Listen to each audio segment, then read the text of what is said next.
All right, everyone. Welcome back to Dogs and Gooses, where the dogs are dirty and the gooses silly. Mike, I know that it's been quite a while since our last episode, and we really, really hope that you ate and drank Yeah, for Pete's sake, then and now. we tell you guys this every week.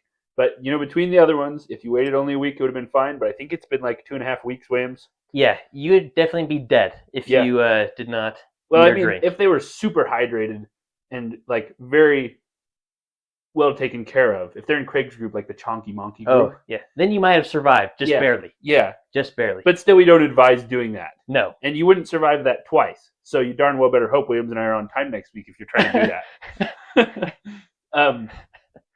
Welcome back. Really quickly, we're going to introduce our guest briefly. We'll come back to her after the news segment with Williams.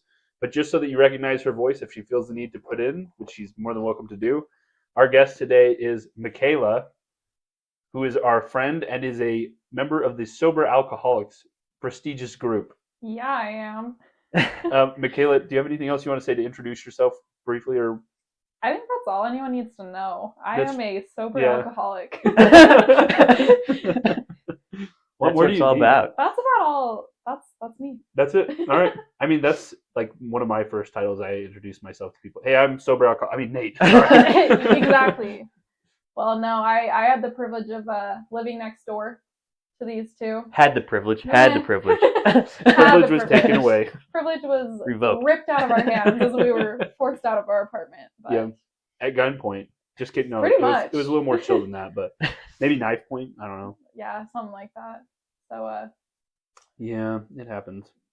We're going to give Michaela a little bit more time later to focus on kind of her expertise and how awesome she is. But first, we're going to go to the news segment with Williams.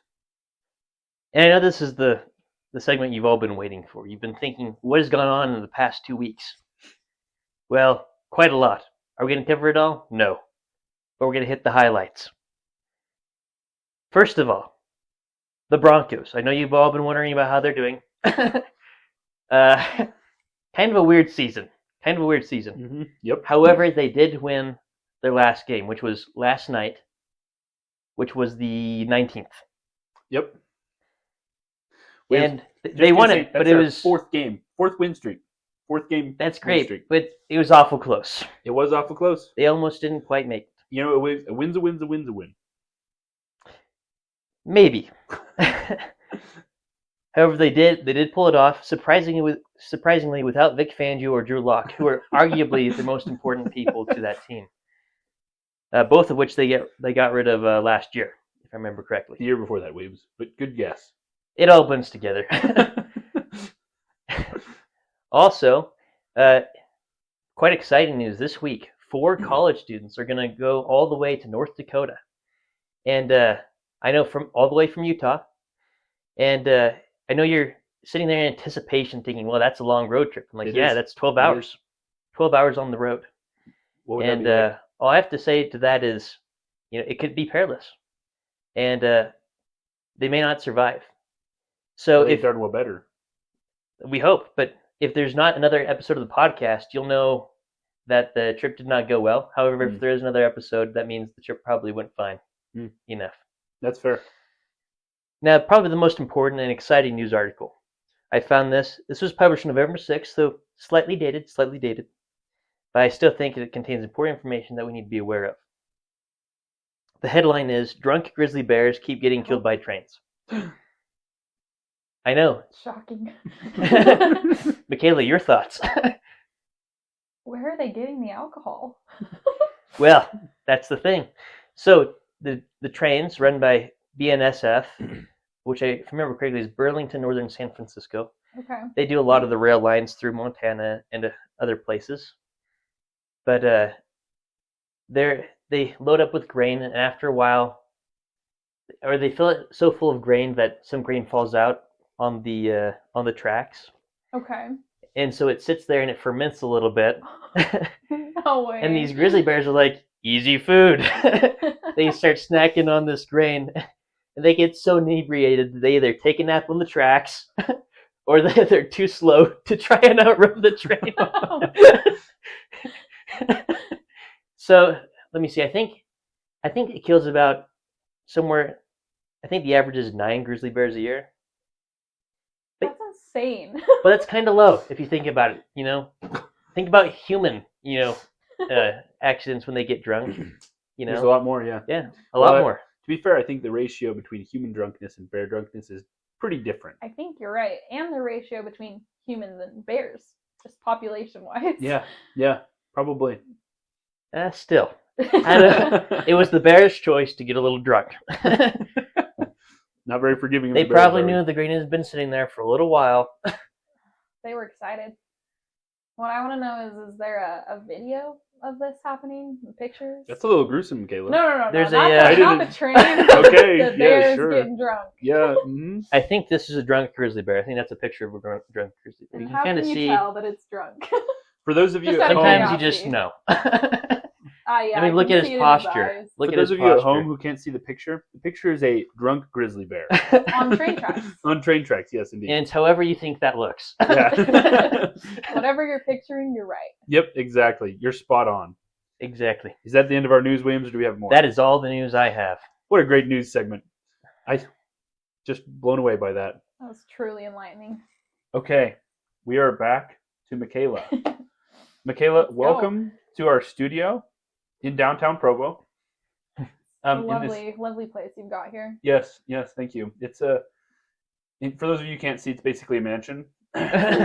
Yeah, walls that's an are understatement, pure gold. honestly. Yeah, exactly. I've never seen anything quite like this.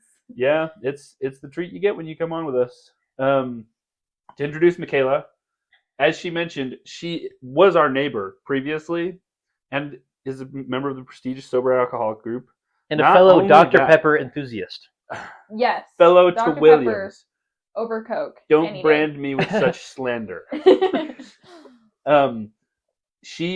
You had to study exercise science or exercise and wellness? I'm studying exercise and wellness. Exercise and wellness. Okay, is there an actual exercise science degree, or am I like yes, crazy? there is. Okay. So Michaela studies exercise and wellness. She graduates, I believe, next semester.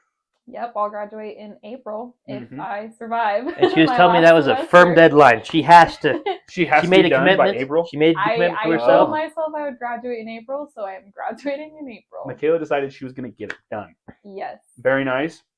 Michaela, remind me what city in Utah you're from. It's close to here, but I don't remember which city it is. I'm from Harriman, Utah. Harriman, Utah. Yeah. She's from Harriman, Utah. Exactly.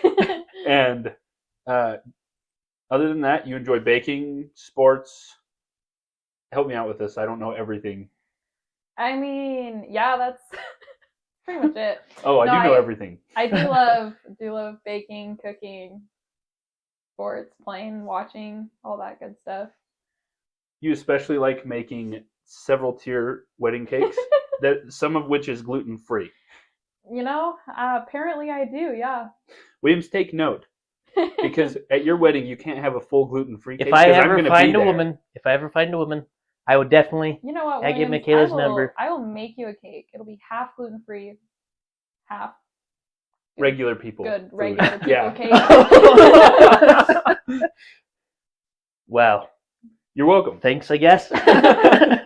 You're welcome. Williams, I'll make you a cake too. It's a special It'll just be offer. regular people cake, but it'll And be you yours. Can watch everyone eat it. Yeah, you're welcome. You know when they smash cake in each other's face at the wedding? Mm. You just have to make sure you don't get it in your mouth. Yeah, that's true.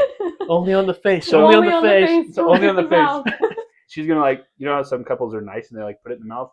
Williams's wife won't have that option. No. She's gonna She have has to to be slam mean. it on his His face. mouth will be shut. Preferably on the side or Just right something. onto and feel it. But that might kill him still. Yeah. I mean, I've Just been wipe it trying off to. quick. You'll be fine. Yeah. It's like my kryptonite. I've been trying to help Williams build up an immunity. I sneak flour in everything he has. I got him a Dr. Pepper today. Put some flour in there. You know. That's how you get him. Exactly. He never expects it in the Exactly. Dr. Pepper. Well, it's gonna save his life though. Either that, or we're gonna have to do a Princess Bride scene where I put gluten Building up my in immunity one of to them. iocane powder. Yeah. Well, I'll put gluten in one of them, and then at the end I'll reveal there was gluten in both of them, but I have a resilient. There you go. So that's my plan to kill Williams. Well, But Michaela, you also work at some places that are related to your major. Where do you work?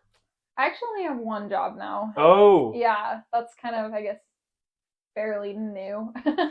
I used to work at 2 different places, I guess relevant to my studies. I used to be working at a holistic wellness clinic, but I stopped working there, and I just work part-time now because I'm in school at a physical therapy clinic. So I work as an aide, just at an outpatient clinic in Orem.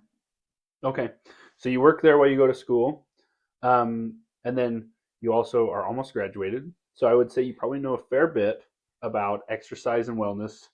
And we actually got a really good presentation from Michaela a little while ago. We did. Oh, I It was forgot about that. Incredibly learning.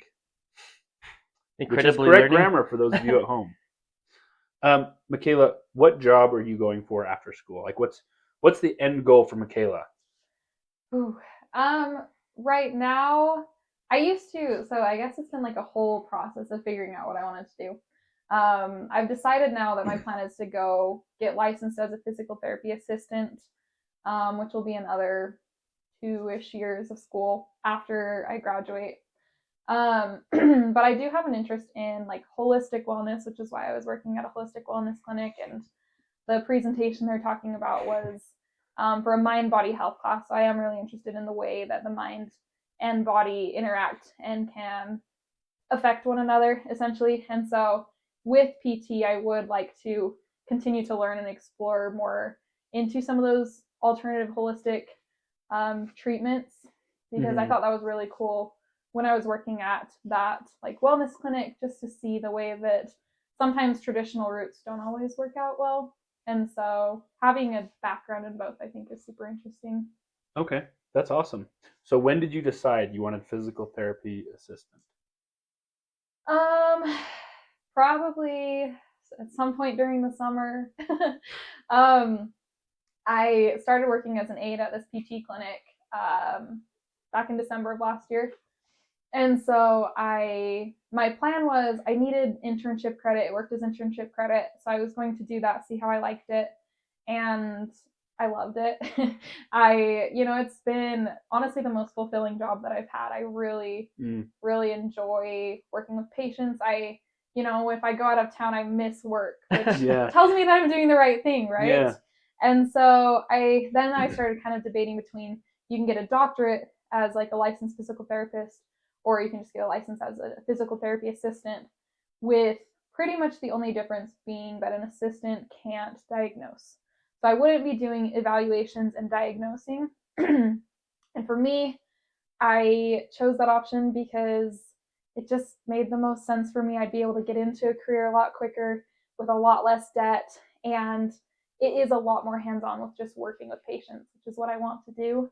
I don't want to be in evals all day, and I don't need the license to diagnose patients. And so that just, I don't know. I explored both options and ultimately decided that it made the most sense for me right now to just do that physical therapy assistant and just get into it sooner than I would if I was pursuing a doctorate degree. Okay. That makes sense to me. Williams, does that make sense to you? It does. It does. Williams? Although if I were you, I would have chosen philosophy. Gone that route. Was pretty close to like the bottom of the list of options. Oh, Michaela, that but stings. someone's got to do it. It just wasn't me. Michaela was the one that hated the boring philosophy episode. She told me. She said, "I wish you would have taken that off." Michaela. Michaela totally listened to that episode. I totally know what you're talking about. We did an episode about philosophy for Williams. Yeah, that's when I stopped listening. Yeah, that was like our first episode. It all makes sense now. Yeah. So Michaela, in terms of your PT clinic, is it more of like an athletic PT clinic? Do you see like kind of recovering athletes? Do you see people who don't necessarily do as much with athletics or exercise in there, or is Old it just people. a big mix? Hey, I wasn't going to say it, Williams, but you did. I know what it is. And you're the oldest one here, so you have the most right. That's true. You're the closest to being an old person. Yeah. I even have the mustache. And the mustache makes you look 40. Not, True. I mean, in a good way, that aged you but a it lot. makes you look like a fatherly figure. How old do I look? Probably a solid 35. Yeah. Oof. Okay, Williams, quick note. But only with the mustache. Wait. Not actually. You don't actually look that old. No, you don't. But you look like a fatherly figure. True. like we talked about beforehand, I kind of just want to play catch with you and learn wisdom from you. How do I fix my car? How do I change my tire, Williams? Starks, you know all those things. I've seen you do them. Well, yeah, but I want to learn again from my father. Maybe next episode. Maybe next All episode. the fatherly We're going to go advice. over, like fatherly advice. Yeah. Yeah. You can But- have your listeners submit some questions for you. Oh, that's a good idea. Oh, that. All 5 of you. You heard that. 5 billion of you. We might get too I many. forgot the billion part. You do that a lot. But anyway, we're talking about old people in the clinic. Yes. So what kind of patients do you get in the clinic? All of the above. And that's what's really fun about it. I work with some older patients who How old are we talking? Like, what's the Like max? William's age max or age. I our don't age? know the oldest.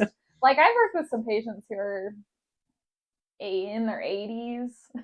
Okay. So yeah, I definitely work with some older patients, and we do some strengthening stuff with them. We do like some of them have problems with balance, their fall risks, and so we're trying to help them improve like core strength, back strength, and work on their balance so that they are less likely to fall.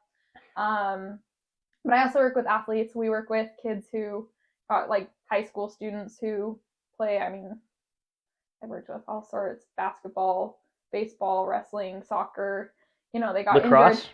I don't think I've worked with a lacrosse player actually. Have you worked with a football player? The best sport? Yeah, we've worked with some Oh, good. football players, and so you know they got injured playing their sport, and so we help them rehab, getting back to it. We work with a lot of like ACL, meniscus, MCL tears, especially after we hit the holidays and it starts snowing and everyone starts skiing and snowboarding. Oh, yeah. It's kind of funny because, I mean, funny is not the right word, but we see an increase in torn ACLs, MCLs, meniscus, all of that good stuff because people injure themselves skiing and snowboarding. So what you're saying is you're like working at the front desk or wherever, and someone comes in and they're like, "I tore my ACL because like I was skiing." And you're like, because you think it's funny. No, No, that's it's not what I'm funny. saying It's at all. hilarious. Oh, got it. She's got on the it. I am floor just rolling on the dying. floor. Yeah. I'm like, no, but it does make me. I didn't like skiing before, but it makes me even more hesitant to ski and snowboard because I see how many people injure themselves. Seriously. Yeah. See, I have a lot of friends trying to convince me to ski and snowboard right now. It's And dangerous. I'm just going to I'll tell refer you them that to this much. podcast. I think they just Yeah. want to see you hurt. Really, That's it. my friends, man. Yeah. Was your family telling you this too? Yeah, they do. They say go skiing, and then they tell me to go skydiving without a parachute. They call it extreme skydiving or something. I don't know. I think you need new friends. Really? Yeah. Why? Well, you know. Michaela, I heard you sometimes. tell them all about that right before this podcast. Yeah, Michaela, you were one of them. Gotta out me like that. But anyways, yeah, we really see all sorts of different kinds of patients, which makes it fun because it's not just the same thing all day. It's a variety in everything. Mm, Yeah, it's super fun though. that's awesome. Yeah. So, Michaela, in terms of health and wellness, you're not quite graduated, but in your opinion, just give me some of the best practices you feel like people can have to increase their overall health and wellness. Ooh. I think, Nate, that we've had a conversation about this before. Mm-hmm. I think one big thing that people don't realize is the importance of functional fitness or functional wellness. Mm-hmm. A lot of people focus on one certain aspect of it. And functional wellness it encompasses flexibility, strength, endurance. I think there's one other that I'm not remembering right now. Might be just those three actually. And essentially a lot of people will be really good at endurance. They can run for miles and miles, Mm-hmm. but maybe they're not strong or not flexible. Yeah. And so a lot of people focus on one thing, they go be weightlifters and they can, bench press a lot, but they couldn't run a mile. Yeah. Things like that. And I think one of the important things that I've learned and realized is you have to train everything. Yeah. Work on your flexibility, work on your strength, work on your endurance, because generally it's the area that you're weak that you'll end up getting injured. That runner who has great endurance, they might strain a muscle because they're not working on like that flexibility, they're not stretching, So I feel like that's a big thing that I've learned and didn't really think about. I actually considered for a bit kind of pursuing that and being a personal trainer in like functional fitness because I thought that would be really interesting. Like helping people assess where they were at and figure out what areas they were a little bit weak in. I also feel like it's important to just start somewhere as far as, I mean, health and wellness. If you're talking fitness, if you're talking nutrition, anything that you're trying to improve on, I think a lot of people feel like they don't have anywhere to start. They don't know what they're doing. They don't have a gym membership. But starting somewhere and then going from there, I think is super important. You know, go on a walk outside for 20 minutes and then you at least did something, like got some physical activity in.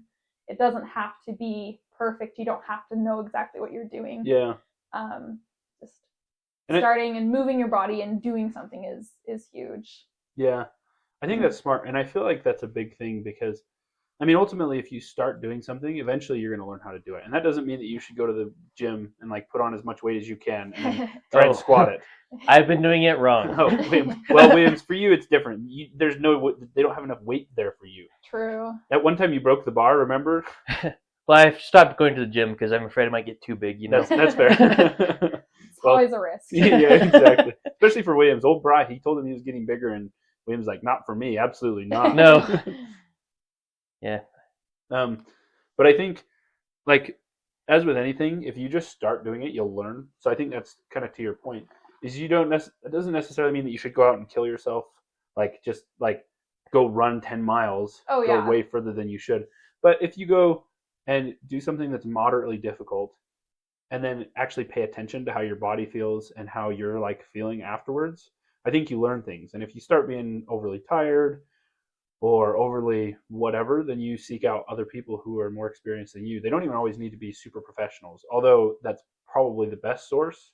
But like a source is better than no source. And obviously in fitness, there's a lot of conflicting opinions in a lot of places.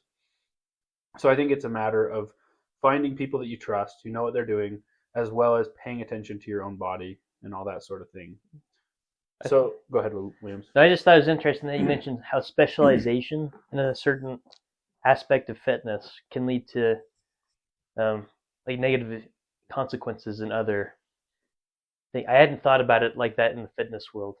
It's something I've been thinking a lot about, but more in terms of, you know, people specialize in one field, like in a career or something else like that. But so it's interesting that it can be applied so broadly. Yeah. So what you're saying is that everyone should play a bunch of sports and lift weights with their friends. Starks. And do yoga. And do yoga. Yeah. Well, let's not try and point this back at me. Wasn't what I was saying. I thought it was interesting. That's a general principle, and not just something relegated to specializing in a certain career option or a certain academic field, but it also, because I know a lot of people who are just runners. They're like, I just run. Yeah. And they can run like 20 miles, some ridiculous stuff.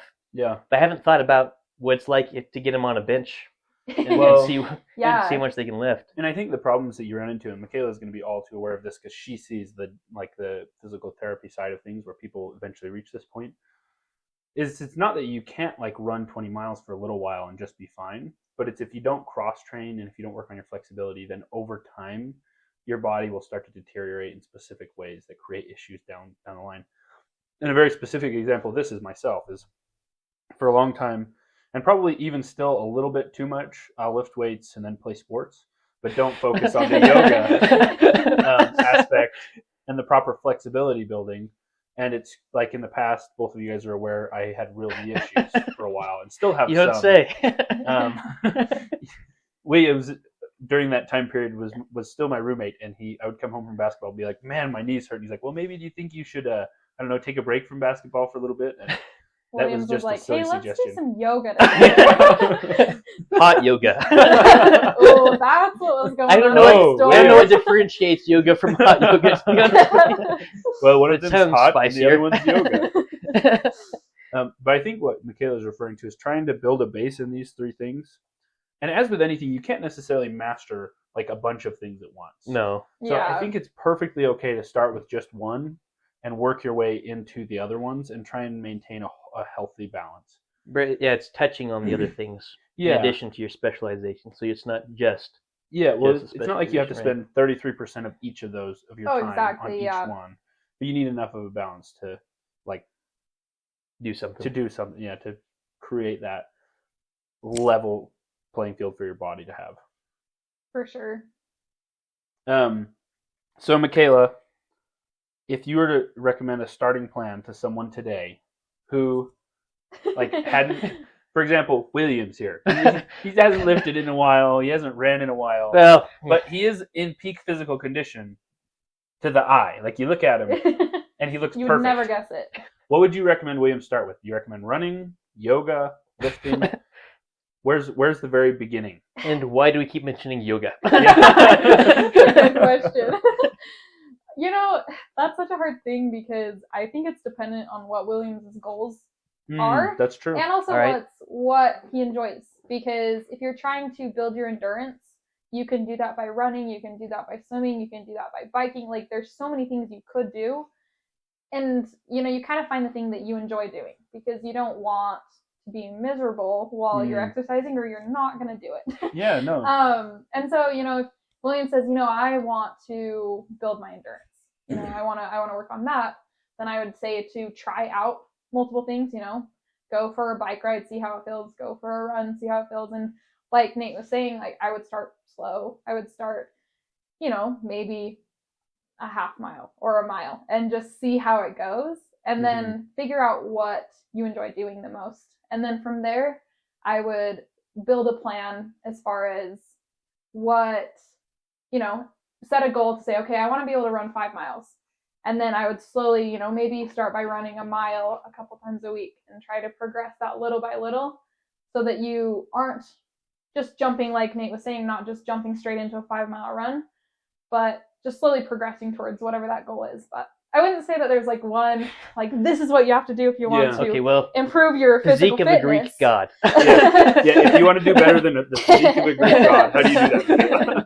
And the same applies like if you're like, okay, I really want to work on, my strength. Mm-hmm. And like this is a big thing too, is working on, taking. You always hear people talking about the different, working different muscle groups every day and things like that. But I would, go to the gym 3 or 4 times a week and spend, a couple of days working on upper body, a couple of days working on lower body, a couple of days working on the core, and like, again, start small, start with smaller reps, smaller weights, and just build your way up. But I don't know, I feel like there's not a set, like, oh, this is what you have to do, because I think it just depends on the goal and what is interesting smart. to them. I heard a, and this isn't like a general thing, but I think it's smart to say like it depends on your goal. Like if you want to start lifting, go to the gym, work on developing good form, yada yada yada. I was listening to, so I had a friend who was struggling with shin splints a while ago, which is far outside my domain of expertise. But I decided to look into it, so I looked up a bunch of things and listened to a bunch of experts. And one of the things he recommended is he's like, for this, instead of just going right into running, even if you are trying to run a half marathon or a marathon, he says make sure you're getting 10,000 steps a day first. So like every day go on a walk or something like that. Yeah. And so I think to Michaela's point, like based off of what you're wanting to do, if you're just wanting to get in better shape, just find a way to exercise, right? Like that's pretty much what you're saying, right? And so, yeah. Williams, do you have anything to add? I know a great way to get rid of shin splints. Actually, it requires a lot less work than taking 10,000 steps a day. You just amputate the shin. Really? Interesting. Take it right off. Does that in your professional experience, does that affect their ability to run half marathons? Yeah, they never have to do it ever again. I mean, that's one way to look at it. You got a fair point there, Williams.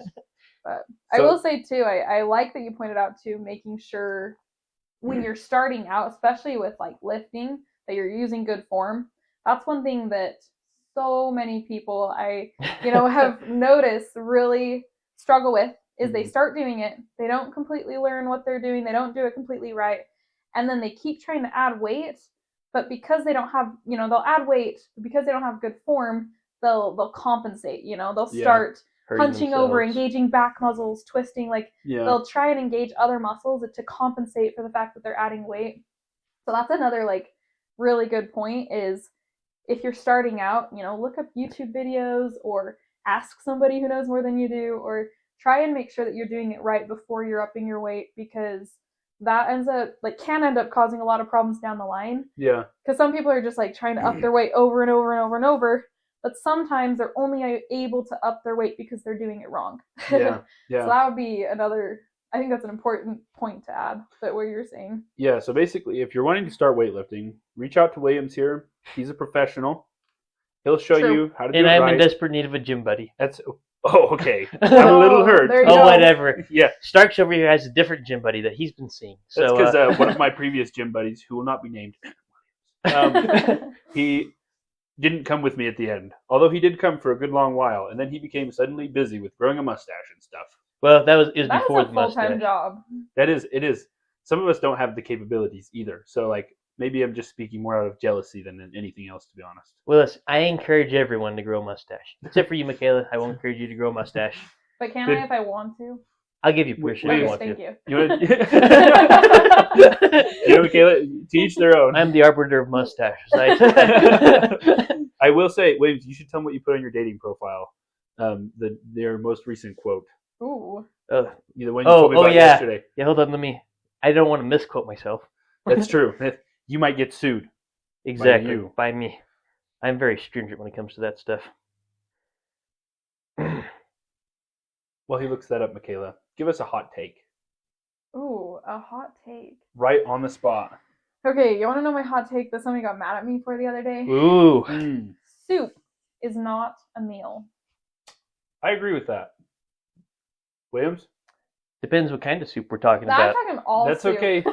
Everybody's got to be wrong sometimes, Williams. No, I think that there are plenty of hearty soups out there. It's true. There are some soups that are more filling or closer to being a meal than others. But I just feel like What would constitute soup being a meal? What would you need with it? A slice of bread, some chips, what? I just see soup as an Crackers. appetizer. Give me a soup and then give me a meal afterwards. I don't want to sit and eat an entire bowl of soup. That's not going to fill me up before I get bored of it. But my main point to that is, like, you look at tomato basil soup. You have this essentially just liquidy tomato sauce. Fair. Which, if you poured it over noodles, that's a sauce. You wouldn't eat an entire bowl of spaghetti sauce, would Well, you? That's fair. But people will eat an entire bowl of tomato soup. Mm-hmm. Usually, if I were going to eat tomato soup and I wanted to constitute more of a meal, grilled cheese sandwich paired with the soup. Agreed. And then that's a meal. Agreed. Would you agree that's a meal? I would call that a meal.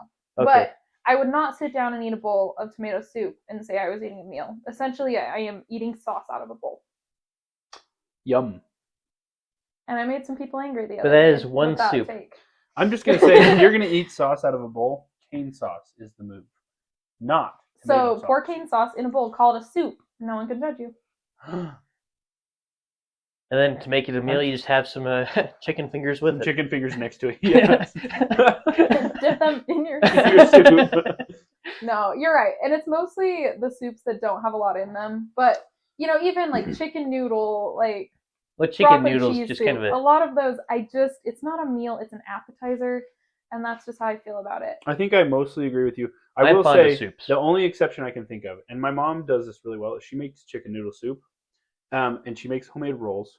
And the chicken noodle soup is very chunky. Like, there's a lot of chicken in there. There's a lot of noodles. There's a Mhm. lot of vegetables in there. And there's, like, you get the soup itself, but there's a lot of chunks in there.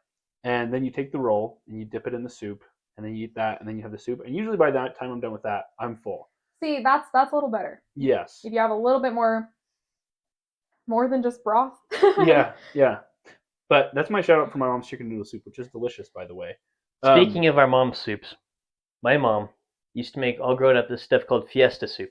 Uh-huh. And that was some of the best. And we'd eat it with chips, Good old Linda.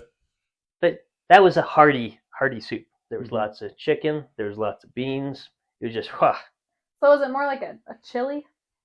Sounds kind of like a chili. Not enough beans and stuff to be considered a chili. I don't think. Interesting. Interesante. Yes. Anyway, Okay, and back to the original back to the topic. mustache. Yes. So one of the prompts was, "We're made for each other if ... And so I put, "We're made for each other if you like mustaches but don't have one yourself." There Okay. you go. Really quickly, Michaela. We were going to do this at the beginning of the episode, but I forgot. So we're going to do it now, and then we're going to get back on topic. I want you to rate Williams' mustache and give us your fully honest opinion of it Okay. right here on the podcast. Fully honest. Okay, if I'm being fully honest, I am not a mustache person, personally. I know many people who are. But if I were a mustache person, that is a solid mustache. Like, I would give it probably a solid 8 out of 10. Yeah. Only Pretty good 8. mustache. I don't even know what kind of mustache I would give a 10 out of 10 to, or a 9 out of 10. So, in other words, it's out of 8, and I. Yeah, that's an 8 out of 8. 8 out of 8 right there. You know, they told me when they invited me to this podcast, they said, prepare to see Williams with a mustache, because I have not seen Williams in months. Like, I don't know how long it's been. Since Cox Apartments, so. We did one game night over the summer, didn't we? We did, but he didn't have a mustache back then. Yeah, we did. Yeah, so I That's haven't right, seen yeah. Williams So it's in probably like 5 months ago. probably 5 5, months. 6 maybe. And in my head, I'm picturing, you know, some scrawny Like mustache, wispy you know, mustache, wispy, yeah. like, pedophile mustache. Ouch! I'm just saying, I didn't know that I had to set my expectations that high. And then I saw you, and I didn't even recognize you. I was sitting in my car, and I was like, no way, that's Williams, you know? That's too good looking mustache. Exactly. For those listeners out there, I compared it to the good Ted Lasso. So It's true. just picture Ted Lasso, and I haven't watched That's Ted it. Lasso, but I'm going to assume that's an honor. it's an honor. Ted Lasso is an amazing guy. Like, 10 out of 10 recommend that show. See, I give Ted Lasso a 10 out of 10. How does this work? But, yeah, Williams, I think she may have meant 8 out of 10, which I'm not going to say that I agree with, because your mustache, pristine. And like I said, after seeing you with that mustache, I want you to teach me how to change a tire and all that stuff. But, Are you of the opinion I should get rid of the mustache? I don't think so. I mean, like I said, a lot of people like mustaches, and, like, it suits you. I personally am just not a mustache person. fair. I'm going to As long as say it I'm suits not me, I'm super happy. attracted to mustaches myself. You know, that would really be hard to find. Yeah, there's few and far between. Yeah. I don't know that it would do much for me if I did find it, but you know, it is what it is. So now we spent enough time focusing. Sorry. No, that's okay. Sidebar. I brought it up. I asked the question. No need to apologize, Williams. You dirty dog. So, Michaela, we've talked about beginning workouts. We're going to separate a little bit. Somebody who is 50 plus, where should they start? Is that the same or is that different? Is there specific problems that people that are 50 plus are more prone to that you feel like you would really recommend a specific type of workout to start out? Or do you feel like it's much the same? You know, it's funny you said that, and it, like, gave me, like, flashbacks to my exercise physiology days. Nightmares? Maybe. I feel like 50 plus is hard because there's a difference between 50 or 60 or 70, right? Yeah. Once you start aging, you start to lose strength, and you start to lose the ability to gain strength. Okay. Essentially. So the older you get, the harder simple tasks become, essentially because, one, your muscles do begin to atrophy, they begin to get smaller, but two, if you were already sedentary when you were 30, 40, 50, you're going to have a lot harder time suddenly trying to get better at just simple tasks like walking and stairs and, you know, carrying a laundry basket, like things like that. Yeah. So it's funny because I'm like 50, it kind of depends on where you're at. But if somebody is 50 years old and sedentary, I would recommend to them that they start doing as much as they can as soon as they can. I mean, I guess I shouldn't say as much as they can, but I would recommend that they're getting up and walking around, 20, 30 minutes a day. And so really quick, just going back to as much as they can as soon as they can. You're right. So obviously you don't want people necessarily to go out and kill themselves on day one. Do you have a percentage like maybe an effort percentage. I know that's hard to pull off the top of your head, but like if you want someone to go on a walk and you want like kind of a difficulty level, should they go for like a 70% difficulty where they feel like they could still go a little ways, but they definitely felt like it was hard, or like some kind of a metric? Yeah, I would say I really would recommend, if they still can, then that they would push themselves. Like maybe a 70% where they're walking and by the end of it they're getting winded, they're tired, they might feel some muscle soreness, because it's kind of pushing that uncomfortable point that's going to help them work on building that endurance, building that strength up a little bit. But even if they're just going on a walk around the block 10 times, that's going to be better than nothing, right? But that's something that was really interesting that I didn't realize. I realized that as people get older, they get weaker, right? You just kind of see that. But I didn't realize how important it was that they are maintaining as much as they can. Yeah. Because if you're not maintaining it, you have such a hard time getting any of that strength back at an older age, because essentially your muscles are losing their ability to build and to gain strength. So I wouldn't say that I would recommend to an older person that they go out and do, train for a marathon or do anything, crazy weightlifting. Yeah. But I would encourage them to engage as much as they can in physical activity, because the more they do that, the longer they can live a fulfilling life. So this is a little bit more specific too. I like the specifics. So VT1, which for you guys at home means the stage that you can comfortably speak during exercise. So like if you're walking and you can comfortably speak with somebody, you haven't yet reached VT1, right? Like, or am I getting that backwards? Is that VT1? Basically, there's a stage that you reach, which would be VT2, and VT2 is at the point where you can no longer speak very well, like while you're exercising. Would you recommend for people like above the age of 50 to always stay within VT1, where they might get so VT1 is where you start having difficulty speaking, but you can still speak, I believe. Right? That's roughly like a 50% of max heart rate. So would you recommend trying to exceed that within like a few weeks, or would you recommend always staying below VT1, keeping the exercise fairly small or minimalistic? Again, it depends on their goals. I probably would try to encourage them to push it a little bit, like reach that point where maybe they're, can't carry a conversation while they're going and are getting winded. Okay. And I would say, you could do that two ways. You could go on your walk going at an incline, like walking up a hill. Yeah. So you're not walking as long, but it's taking a bigger toll on you. Yeah.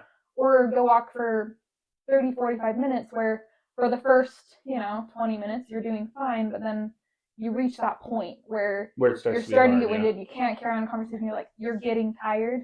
I would definitely recommend that, because it's when you're pushing that max heart rate, if you're getting closer, I'm not telling them to go 100% VO2 max, but to push that to the point where they are feeling it, it's taking a little bit of a toll, because that's going to help them to improve their endurance, right? And help them to push it a little bit more than if they were going at a comfortable rate. But again, something's better than nothing. So, absolutely. If I was telling somebody, hey, like I would try maybe including a hill in your walk or something like that, and then they're like, no, I'm not doing that. I'm just not going to walk, And I say, well, let's look at something else. Maybe let's keep it comfortable as long as you're still getting something in.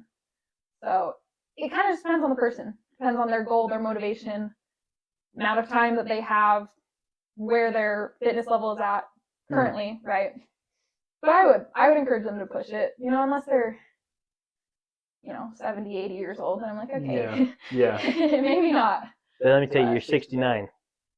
Ooh. Yeah, a lot is expected out of you. You better be, you better be on marathons at that point. Oh, absolutely. You better be gasping for air by the end of your walk. Exactly. But no, it is something that's really interesting. And like my exercise physiology teacher, he encouraged a lot of us to get into like specifically like studying, like they do a lot of research on older individuals and the way that exercise impacts them. And a lot of it's super interesting. I personally don't feel like I'm going to dedicate myself to it, but a lot of people right now especially are trying to understand more about the aging process and what's happening in the body. And there's a lot that's like still unknown, which is really interesting as far as what's happening to make, older people slow down and struggle with exercise and struggle with simple tasks. So it's definitely a field that is still, there's a lot to be learned still as far as that goes. Along those lines, I heard that exercising, especially when you're older or whatever, doesn't necessarily increase your lifespan, but it will improve the quality of life. Is that true? I mean, I assume it will improve quality regardless, but does it have any effect on quantity of life? To some extent, exercising, I would say, can improve how long you live as well, because physical activity can decrease your risk of a lot of chronic diseases. And so if you're less likely to have a heart attack or less likely to have like issues with your lungs or things like that, then it can decrease your risk of dying of some of these different chronic diseases, right? So I would say that physical activity could improve how long you live, but it definitely improves quality of life. And I think it actually does improve life because while you have good quality of life, generally you live longer. It's when you start to lose that quality of life that people really start to go downhill. The sedentary lifestyle is what often leads to those chronic diseases and different things. Michaela's talking about that. Not only that, another thing that exercise provides that's really good is social structure. And so a lot of people that when they start aging is they lose a lot of their social structure, which gives them a lot of purpose in life and a lot of different things. And so they've done a bunch of studies in sports like tennis, like pickleball, where there's sociality. Where there's sociality, but it's not ridiculously hard on your body, increases your lifespan by a fair bit because it not only does it keep you active, being active keeps you moving, and keeping you moving keeps your quality of life high. Once your quality of life starts to drop, people's will to live kind of goes down sometimes. Not always, but like it's a pretty common trend. So I would say there's pretty strong evidence that it does actually increase overall life, but it does that by improving quality of life. Yeah, and I think that's where that mind-body health, which I think is so fascinating, comes into play. Is the mind really has an impact on the way that the body functions, and you'll see studies of somebody who has cancer, and if they have a mindset of I'm going to beat this, like I'm going to do everything I can, I'm going to work, I'm going to do my treatments, I'm going to be okay, versus somebody who's like, well, like I give up, I'm not going to do anything, I hate my life.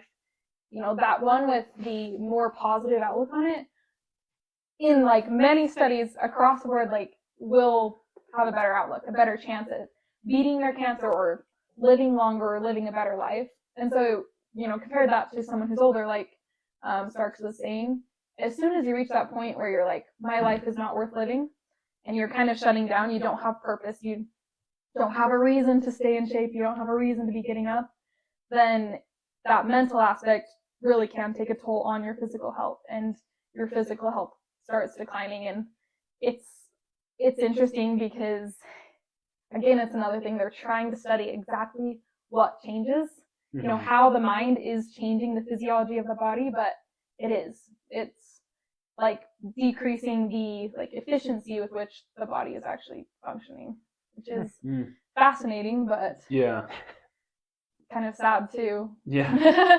But because once someone gets old and they have, I don't know, they lose a spouse or they aren't able to do everything they once did, it's hard to keep up that motivation to keep getting out there, keep exercising and living their life. Yeah, I think people need a lot of sense of purpose, which is important. For sure. Kind of going along that vein, it may be a cyclical question because I feel like a big part of mental and emotional wellness is also tied to physical and emotional or physical wellness. But how would you recommend working on wellness? Because that's part of your degree too. It's not just all physical. What would be something you would recommend to somebody who may be struggling or anything like that? Somebody who might have a hard time even controlling or necessarily coping with their emotions. What are some of the best practices that you've seen or studied, or what's Michaela's opinion? It's kind of funny because I go back to what I was talking about functional fitness, right? When with functional fitness, you have to address different aspects of physical fitness. And I would say the same for wellness as well. I took a class that I actually loved. It was a science of wellness class. And at the beginning of the class, we looked at it was a wheel that was broken up into different sections. And we had to take a survey about what was most important to us. And it had spirituality, sleep, nutrition, physical health, social life. Like there were tons of different little sections that it was broken down into. And as we took this survey, we essentially said for ourselves, like how important. We ranked it, and this website broke it down and showed us, it was a pie chart of like what was most important to us, where we were lacking, where we wanted to improve, things like that. And I would say that for somebody who is wanting to improve their wellness, that's a great place to start, is defining what wellness looks like for you. You know, is wellness having a lot of friends and socializing a lot? Is wellness being, you know, at peace with your mind, like that mindfulness side of things? Is wellness having a sense of like spirituality, a connection to God? Like everyone has a different way that they view optimal wellness. And so I feel like breaking that down and saying, okay, for me, this is what wellness is. And then trying to incorporate that in some way in your life. So if somebody, you know, if somebody feels like they are not well, like mentally, physically, whatever, if they feel like they're not doing well and they break that down, then you set little goals. You know, I say, well, I feel like wellness for me is getting outside.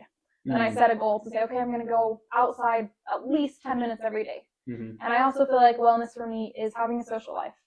So I'm going to set a goal, okay, I want to engage in some sort of social activity at least once a week. Yeah. Right? Setting those little goals. So you're not just attacking, like, okay, my mind's the problem, I need to fix my mental health. You're attacking the little aspects that, you know, you have defined as what makes up wellness for you. And then I would also say, as far as mental health goes, you know, if you're trying these things, if you're trying physical activity, trying socializing, trying, you know, the different categories of wellness that you have tried to work on, and you're still not getting there, that's when I would say to reach out to a professional, like to find a therapist, to talk it through and get that help from a professional as well. Because I think a lot of times people have this view of either, you know, some people are like, just go to therapy, a therapist will fix your problems, get medications. And some people are like, oh, just like have a better like mindset, right? Die hard either way. Just go for a run. Yeah, a lot of people are on those two sides, and I think it's important that you involve both. You know, you do what you can, you change your lifestyle, but you also get that professional help, because sometimes it takes more than just what you can do. But when you're kind of doing both of those together, I feel like that's the best approach to attack wellness, you know, and try to improve your quality of life, honestly. Yeah. So taking ownership and then seeking help. Yeah, absolutely. Yeah. I love it. So I actually really like what you say. I also like, because the first thing you can do is diagnosing the problem. And I feel like diagnosing the problem doesn't always mean that you're like, oh, I have schizophrenia, or like picking some disease. Yeah. But you can say like, okay, why do I feel off all the time? Exactly. Why don't I feel good? And pinpoint certain aspects. Yeah. Well, then you can say, you know, I've been up playing Minecraft for weeks. And I haven't slept. Why do I not feel well? Maybe that's it. Exactly. So like, or you can say like, maybe I haven't taken enough alone time. Maybe I haven't gone on nature walks, like Michaela was talking about. So maybe you're playing basketball too much, too frequently. Maybe that was just destroying that's your not knees. A problem. That's a cure. Although I did come to the realization yesterday, I was like, you know, I don't actually know that basketball is supposed to be an everyday sport. Like maybe an every other day sport. Fascinating. But it seems to deteriorate the body if you play it every day. I think like 2 to 3 times a week. This is an important realization for some of us. You're making light of it. It may be, if you're practicing, it may be an everyday sport. But I feel like, and I could be wrong on this, maybe there are some people who are tougher bodies than mine, but I finished playing basketball on Saturday, and I was sore for a couple days because it was pretty intense basketball. And maybe I just played basketball too long. But anyway, side note.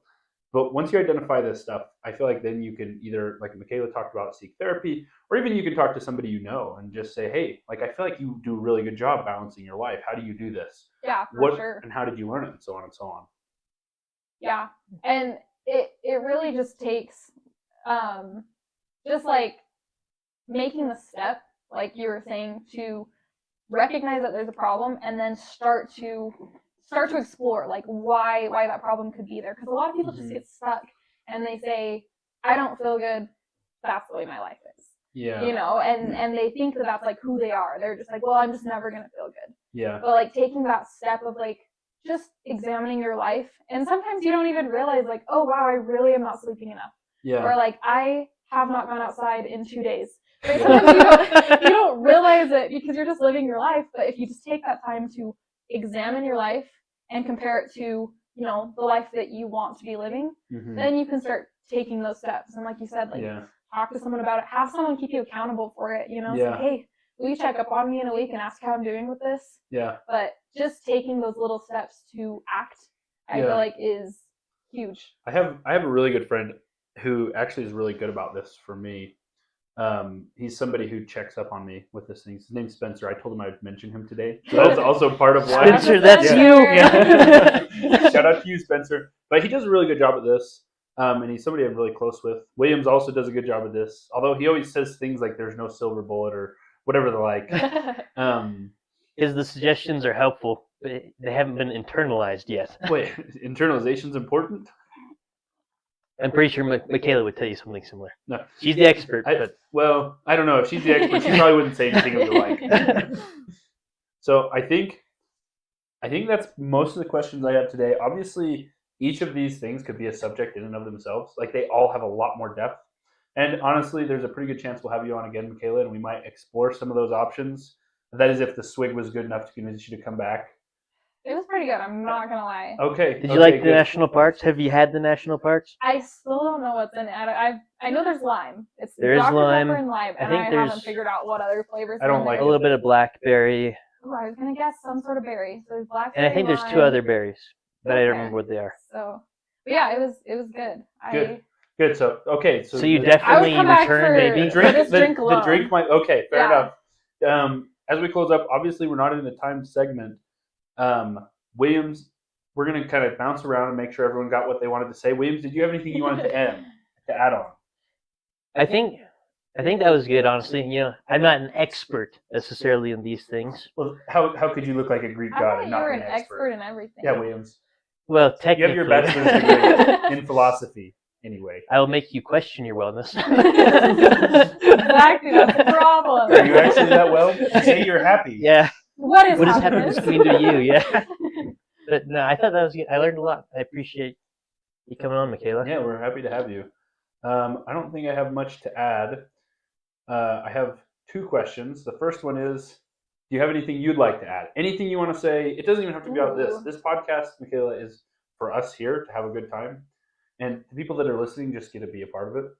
So is there anything you just always wanted to say on the air? Anything you wanted to do? Anything like that? Like Stark should grow a mustache? Just Hey, try it out. No. Well, maybe. We'll see. I don't think I do have anything else to add. I think that I've said all that I've got. Okay, no shout outs to anyone? Shout out to Jocelyn in Canada. Shout out to Jose. Shout out to Mallory. Shout out to Whitney. They were my end of the sober alcoholics. Yep. If you're listening to this, I love you and I miss you a lot. We've all moved our separate directions. Yeah, we do miss the sober alcoholic group. We'll have to set up one of those nights soon. And so y'all aware, we're not actually alcoholics. Yeah, hence the term sober.